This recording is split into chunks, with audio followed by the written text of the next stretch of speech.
जय हिंद मेरे प्यारे साथियों, आपका स्वागत है। Welcome to YouTube my channel में के मैथ मस्ती क्लासेस में। कठिन मेहनत आज करे ताकि कल के सपने को सच कर सके, यानी कल के सपना को हकीकत में बदलने के लिए आज तुम्हें कठिन मेहनत करना पड़ेगा मेरे दोस्त।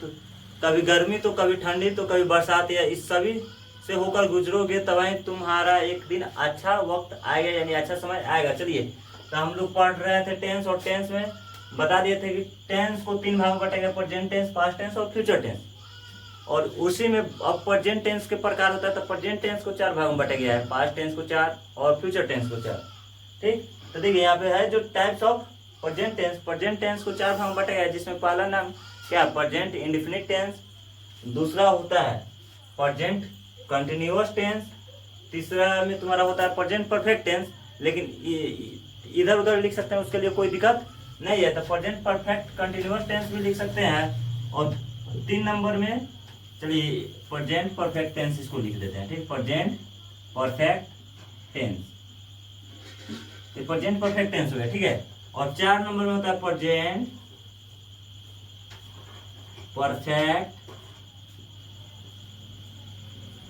Perfect continuous tense. Present perfect continuous tense, यह हो गया हमारा प्रेजेंट टेंस का प्रकार। और इसमें हम अब एक एक करके पढ़ेंगे, जिसे सिंपल प्रेजेंट टेंस यानी प्रेजेंट इंडेफिनिट टेंस किसे कहते हैं। ठीक, और दूसरा उसके बाद में पढ़ेंगे प्रेजेंट कंटिन्यूअस टेंस। चलिए इसको मिटाते हैं। ठीक, हो गया note.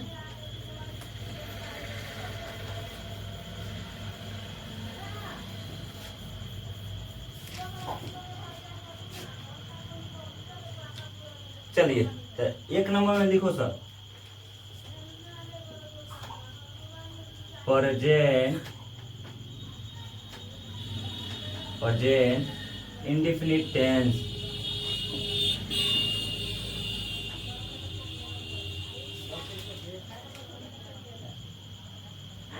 Present indefinite tense, present indefinite tense है, इसी को क्या बोलते हैं, simple present tense. Simple present tense हो गया सिंपल प्रेजेंट टेंस। और अब जानेंगे कि सिंपल प्रेजेंट टेंस का पहचान क्या होता है या किसे कहते हैं। तो सबसे पहले लिखेंगे इसका पहचान। क्या है पहचान, तो लिखेंगे जिस क्रिया के अंत में जिस क्रिया के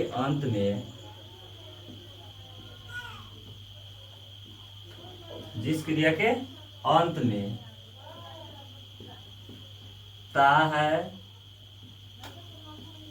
ती है, ते है, आदि रहता है, तो उसे हम कौन सा टेंस कहते हैं, सिंपल प्रेजेंट टेंस। सिंपल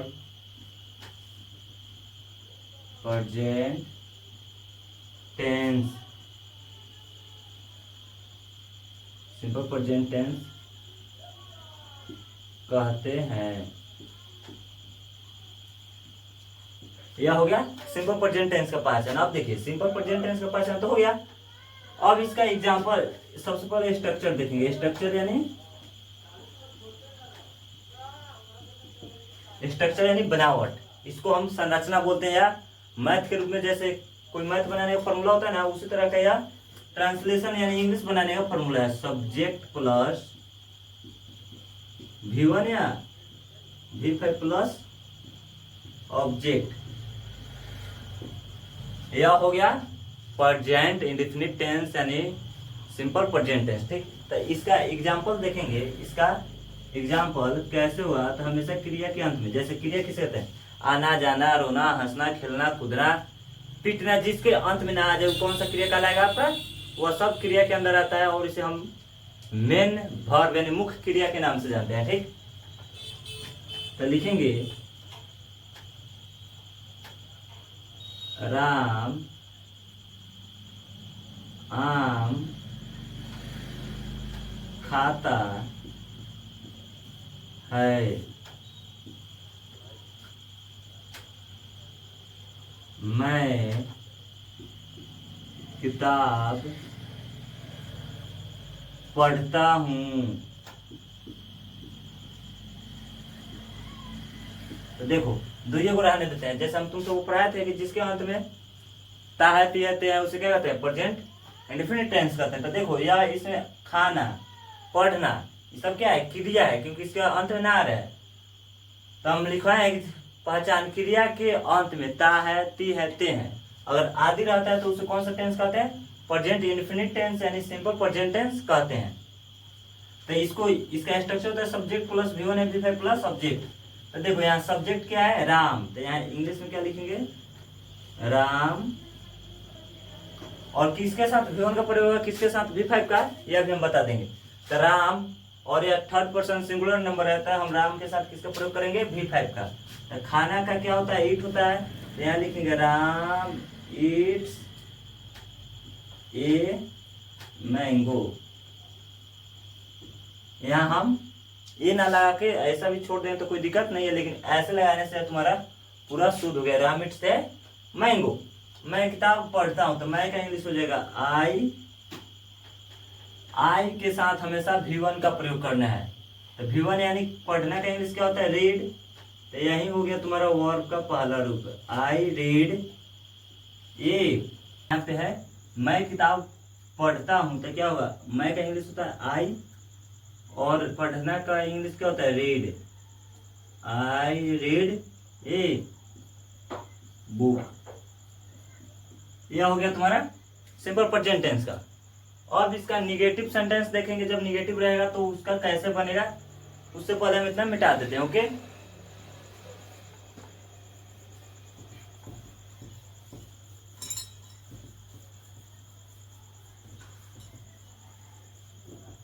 हो गया।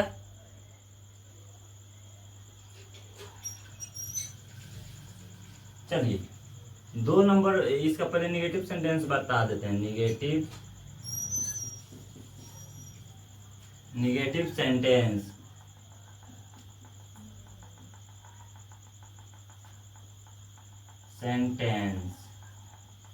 निगेटिव सेंटेंस यानी नकारात्मक वाक्य। निगेटिव सेंटेंस का मतलब क्या होता है, तो निगेटिव सेंटेंस का होता है नकारात्मक वाक्य। नकारात्मक वाक्य देखिए, निगेटिव सेंटेंस या CES हो जाएगा, निगेटिव सेंटेंस हुआ। ठीक, तो इसका स्ट्रक्चर क्या होता है, यानी जिसको हम लोग बोलते हैं बनावट, इसका स्ट्रक्चर हो जाएगा सब्जेक्ट प्लस डू या does plus not plus V1 होता है इसका स्ट्रक्चर। जैसे में देखेंगे कि आप मान लो यहाँ अमरेश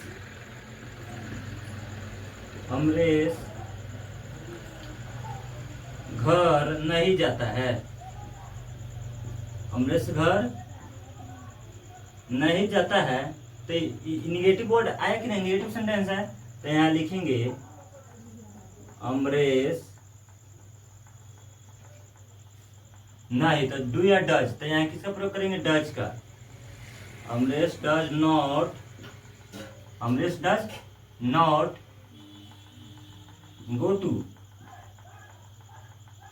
हाउस या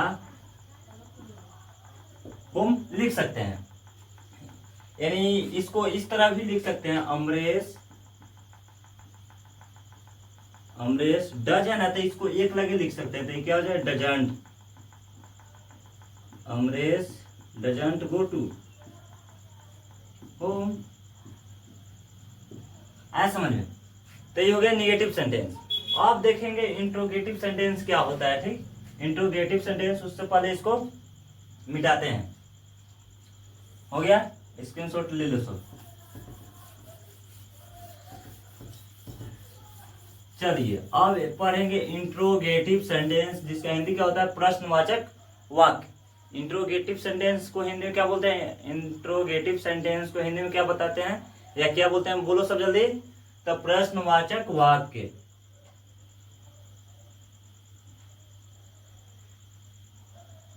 इंट्रोगेटिव सेंटेंस।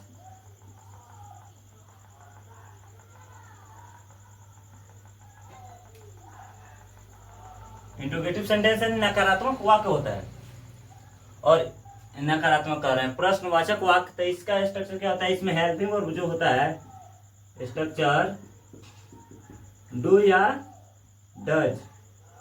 चलो गेट बंद करते हैं पहले।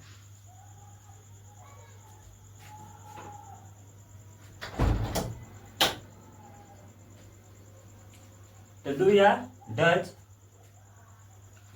प्लस सब्जेक्ट प्लस, अगर निगेटिव रहेगा तो यहाँ नॉट लिखेंगे, नहीं रहेगा तो नहीं, तो सब्जेक्ट प्लस V1। जैसे क्या राम आम खाता है। ठीक है, तो इसको कैसे बनाएंगे, तो इसमें डू या डज, यानी राम है तो क्या निकल जाएगा बाहर, डज। डज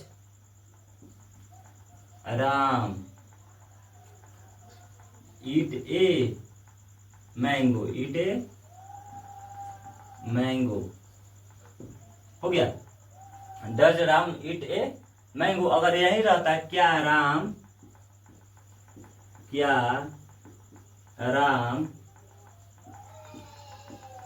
आम नहीं खाएंगे।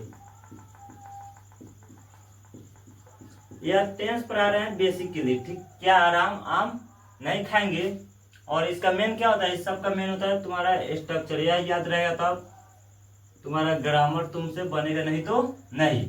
ये तो इस तरह सिखा दे रहे हैं, दो चार एग्जांपल देंगे। जैसे नहीं, तो यहाँ क्या लिखेंगे, डज राम के साथ डज का प्रयोग, does Ram not eat a mango. यह हो गया तुम्हारा। और इसी को इस तरह भी लिख सकते हैं, डजंट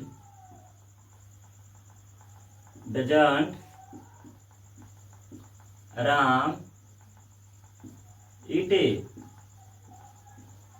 मैंगो। ये हो गया तुम्हारा एग्जाम्पल किसका, इंट्रोगेटिव सेंटेंस का। ओके, मिटा दे।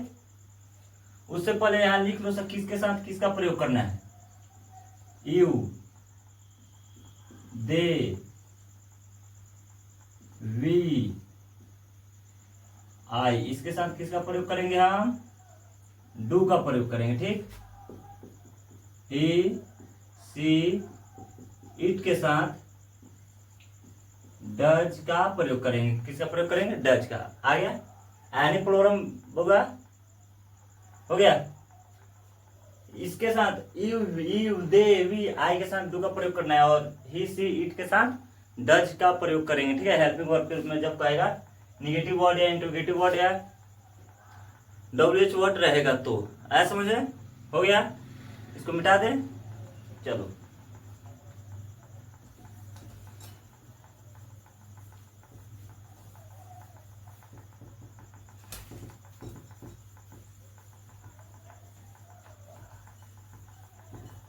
और एक तुम्हारा रहता है WH वर्ड, यानी वह भी तुम्हारा इंट्रोगेटिव वर्ड की तरह ही रहता है, लेकिन उसका जो होता है उसका कुछ अलग रहता है। जैसे क्या, मान लो यहां आप क्या विद्यालय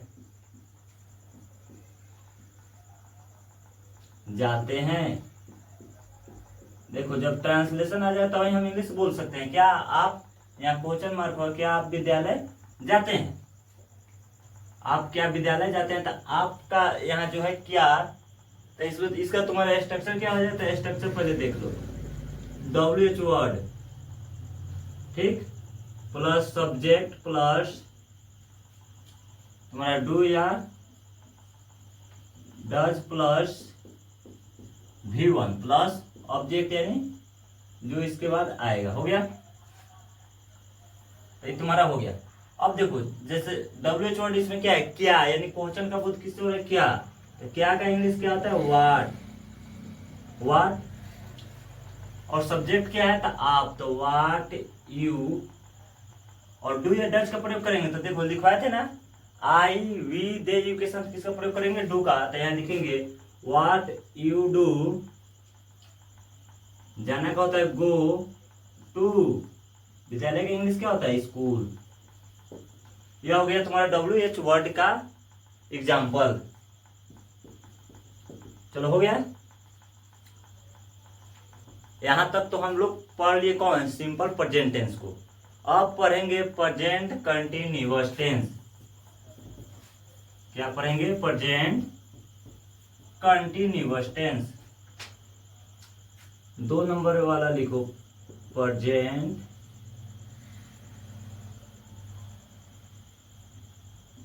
कंटिन्यूअस,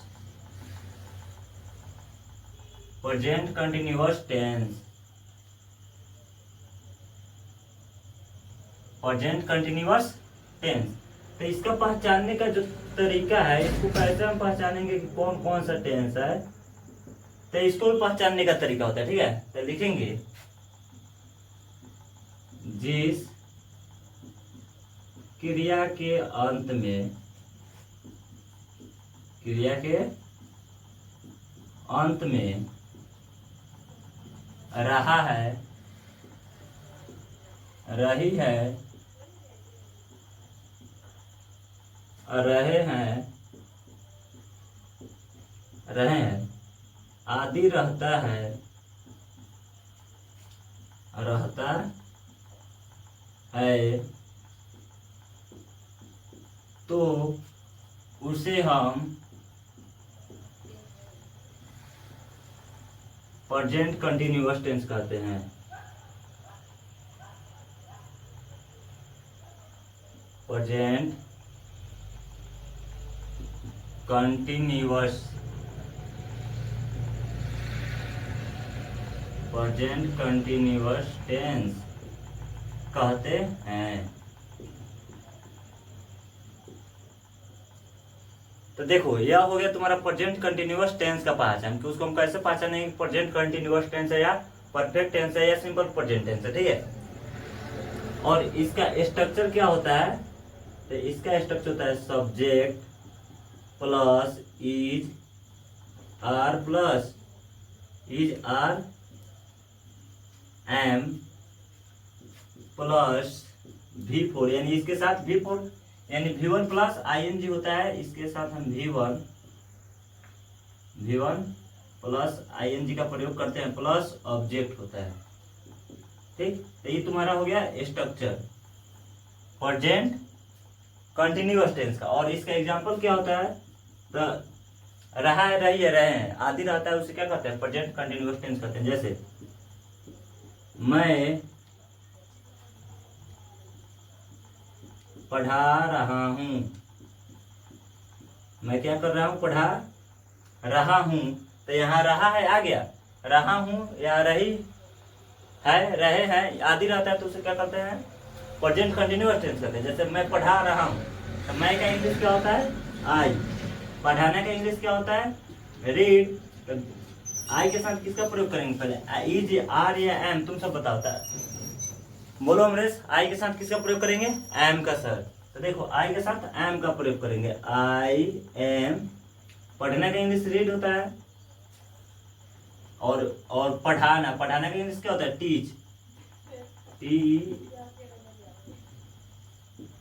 तो हो जाएगा आई एम टीचिंग, मैं पढ़ा रहा हूं। वे लोग दौड़ रहे हैं, वे लोग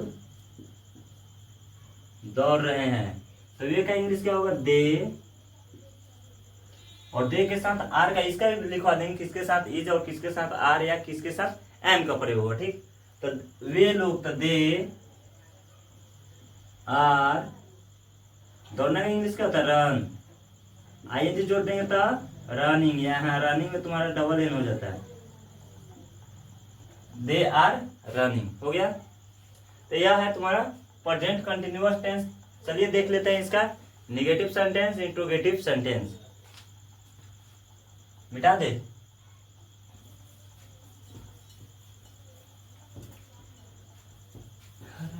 तूफान ठहरेगी तेरी मंजिल भी रोशन होगी, तो खुश तभी जीतेगा मेरे दोस्त जब सारी दुनिया तेरी दुश्मन होगी। चलिए हो गया। तो इसका निगेटिव सेंटेंस देखेंगे हम। निगेटिव सेंटेंस,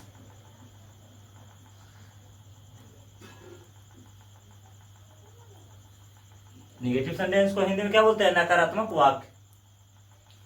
तो कुछ नहीं करना है इसमें, निगेटिव यानी निगेटिव की जगह नॉट का प्रयोग कर देना है। Subject plus is, are, am plus not plus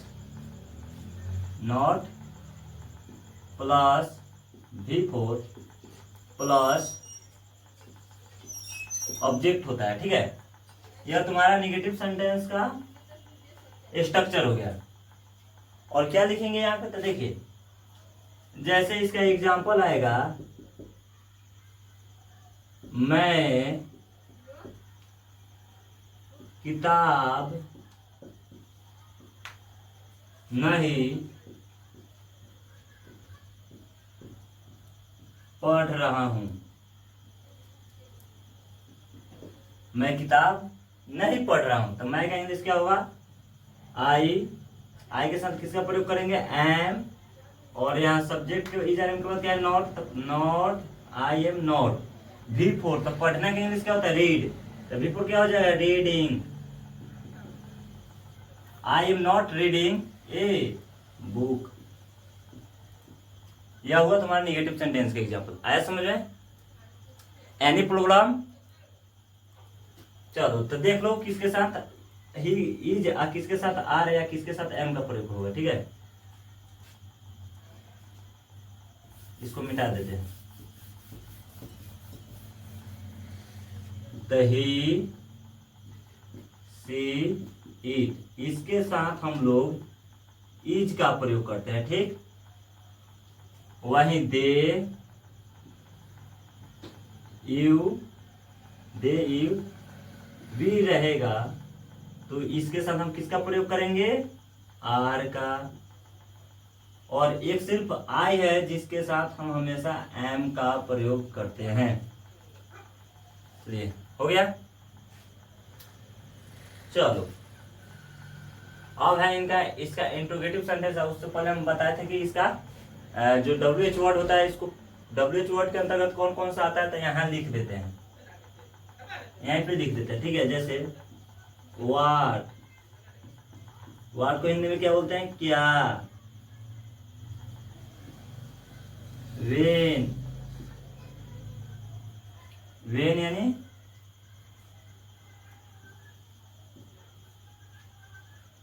कब। वाई यानी क्यों। ठीक, और उसके बाद हो जाएगा वेयर, वेयर यानी कहाँ। हु यानी कौन।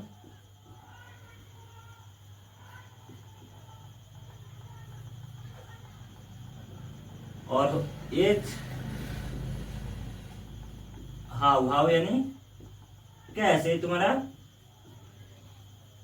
क्वेश्चन वर्ड हो गया। ठीक है, और कोई और नहीं ना छूट रहा है? Why, when, where, how, who, चलो सब हो गया। ये सब तुम्हारा जितना है, ये सब क्वेश्चन वर्ड के अंतर्गत आता है। ये सब याद रहेगा, तब वही हम कुछ बोल सकते हैं। ऐसा समझ में?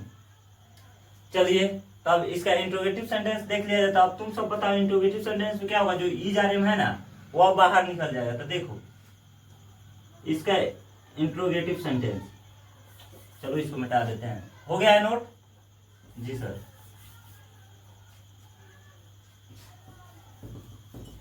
देखिए जीवन में पढ़ाई शिक्षा शिक्षा जीवन में जरूरी है, लेकिन समय के अनुसार पढ़ना है तो समय रहते हुए पढ़ लो, ठीक।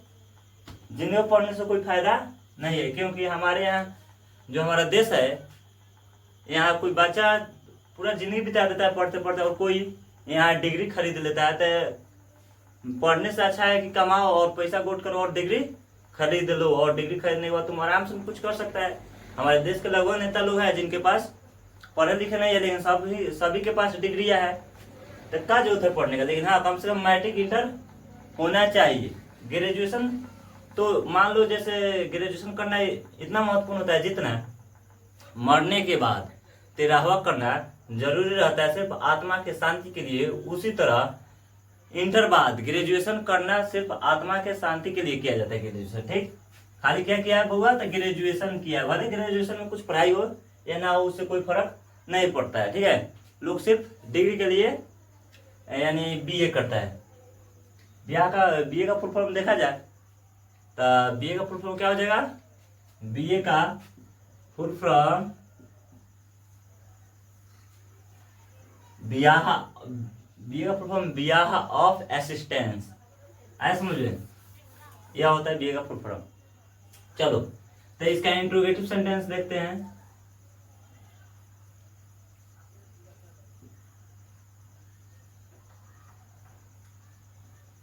इंट्रोगेटिव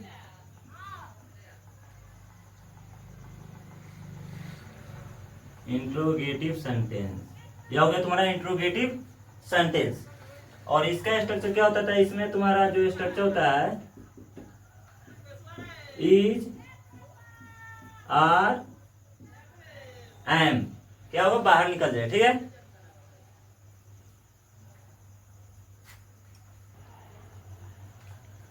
चलिए तो इज आर एम हो गया प्लस सब्जेक्ट प्लस V4 हो जाता है, ठीक है। तो जल्दी जल्दी इसका एग्जांपल देख लेते हैं ताकि देखो यहाँ, तो इसका स्ट्रक्चर क्या हो जाएगा, क्या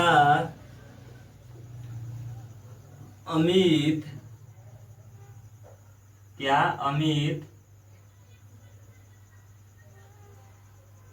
खेलने जा रहा, क्या अमित खेल रहा है, क्या अमित खेल रहा है, ये तुम्हारा क्वेश्चन वर्ड हो गया, ठीक है। और वहीं क्या अमित नहीं खेल रहा है, क्या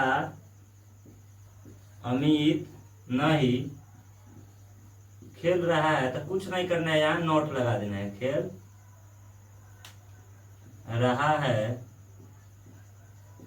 तो क्या करेंगे, इसको देखो, इसको कैसे ट्रांसलेट करेंगे, तो अमित के साथ किसका प्रयोग हुआ, इज आर एम, तो सर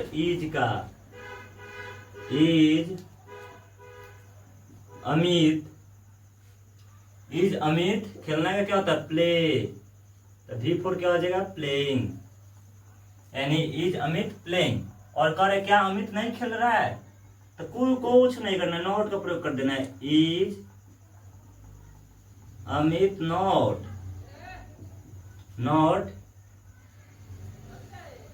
प्लेइंग, यह एन है, यानी इज अमित नॉट प्लेइंग। इसको ऐसे भी लिख सकते हैं, इसको ऐसे भी लिख सकते हैं, इजंट अमित प्लेइंग। आगे समझ में, यह हुआ तुम्हारा इंट्रोगेटिव सेंटेंस। अगर WH वर्ड का बात कर दे तो WH वर्ड में जो रहता है इसका भी बताइए देते हैं। हो गया यहाँ तक, चलो तो WH वर्ड सेंटेंस में क्या होता है, तो उसका स्ट्रक्चर कुछ नहीं करना है, उसमें जो WH वर्ड रहता है वो पहले लिखाता है। जैसे उसका structure WH word plus subject plus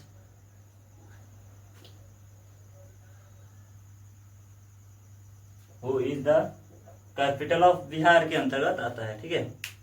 हम बता रहे हैं इसके बारे में।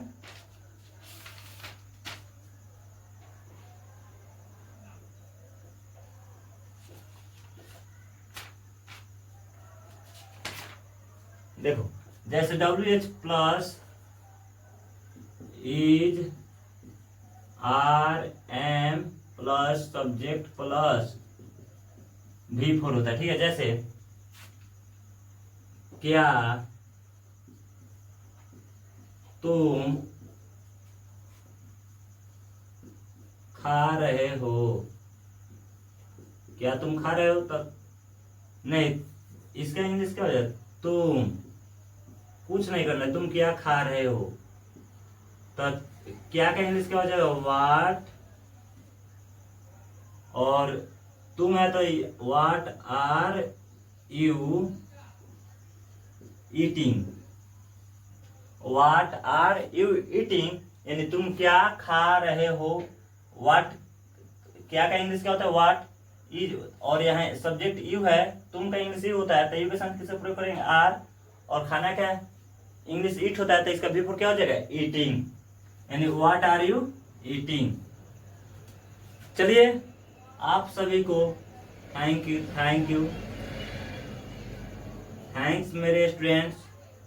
चलिए आज का क्लास यहीं तक समाप्त करते हैं, फिर आप सभी को कल नेक्स्ट वीडियो में मिलते हैं। जय हिंद, जय भारत मेरे प्यारे बच्चों।